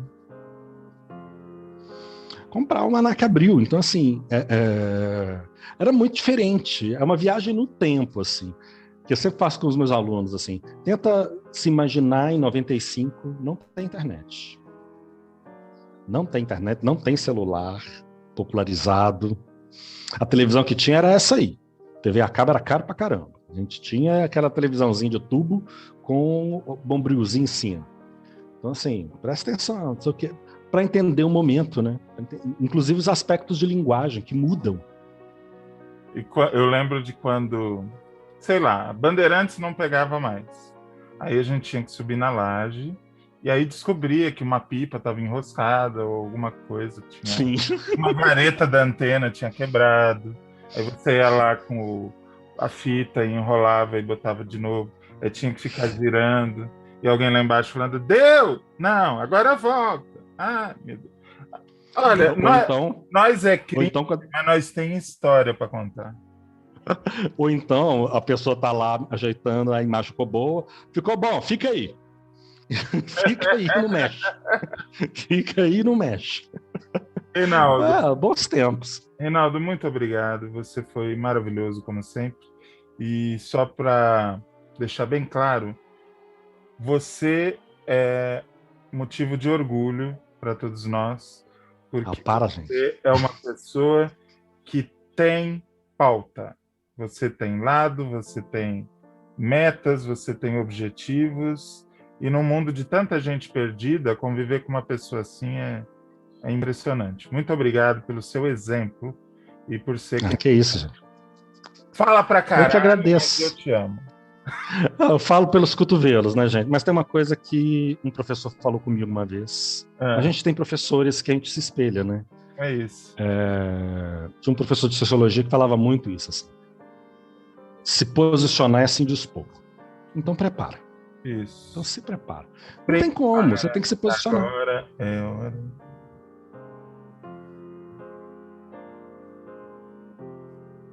Alô? Alô, tô aqui. Você ficou chocado com a música da Anitta que eu cantei? Não, eu não ouvi. Você falou, então prepara. E eu falei, prepara. Ah, mas ele falou isso muito antes do que a Anitta. Obrigado. Nem tinha chegado. Obrigado a vocês. Beijos. Fábio Beijos. Martins, muito obrigado. Eu espero que o seu passeio hoje seja produtivo, que você perca calorias, ganhe alegria e que estejamos juntos no próximo podcast Texto Brasileiro, tá bom? Conta quem é o Pingola. Três coisinhas bem rápidas. Primeiro, concordo com tudo que o Hack falou sobre o Reinaldo, só ele esqueceu de uma coisa, que o cara é bonitão, que o Reinaldo, meu amigo, é muito bonitão e gosta de humilhar a gente. Quando a gente tá aqui igual aposentado, largado, o Reinaldo tá com o bandana todo bonitão, né? Mas tudo bem, gosta de pisar em nós, né? Eu me sinto trabalhador rural aposentado perto do Reinaldo. E outra coisa, vocês falaram, relembraram de antena, tal, coisa cringe, né? Essa desgraça aí. Quando eu era moleque, eu tinha um orelhão perto da minha casa, eu ficava com a molecada vendo o pessoal usar orelhão, sabe por quê? A gente queria ver quem esquecia a ficha e pegava, porque a ficha caía, lembra? A gente fazia isso. Que memória boa! A gente fazia isso, não tinha cartão, porque algumas pessoas falavam, desligavam, embora e restava a ficha, a gente ficava colecionando ficha lá, guardando pra gente fazer a ligação. Mas isso rolava com cartão também, às vezes a pessoa esquecia o cartão no orelhão. Você chegava para usar, tinha um cartão. Você ia ver, tinha 50 créditos ainda. Pois é, aí o cara só vai se lembrar quando embora. E o Pingola é o seguinte, eu tô com a minha esposa aqui em quarentena, respeitamos a quarentena, né? Porque agora é o seguinte, usar máscara é um ato de resistência, um ato político, né? E então a gente não fala, a gente não vê ninguém, a gente conversa com o Hack, com o Reinaldo, tudo pela internet, a gente tá realmente se cuidando. Só que às vezes a gente pega a máscara, a gente vai com 2 máscaras e dá uma volta aqui no bairro, a gente fez amizade com os cachorros. E um deles é o Pingola, que é um cachorrinho muito bonitinho, muito fofinho. E é o que eu falo pra vocês, a quarentena a gente já tá chamando o urubu de meu louro, né? É isso aí. Então a gente acaba fazendo amizade com os cachorros e já colocamos, o nome de um cachorrinho lindinho, branquinho, chamado Pingola. É isso mesmo. Eu aderi à medicação natural, tô aqui tomando meu extratinho de maracujá. Fábio Marquezine teve uma solução muito mais legal, muito mais humana, que é fazer amizade com um cachorrinho no caminho da sua caminhada. Meus amigos, o programa de hoje é dedicado ao Pingola. Eu acho que ninguém vai se opor. E a todos vocês que estiveram com a gente até agora, um beijo, um abraço, aperto de mão. Voltamos semana que vem. Tchau, tchau.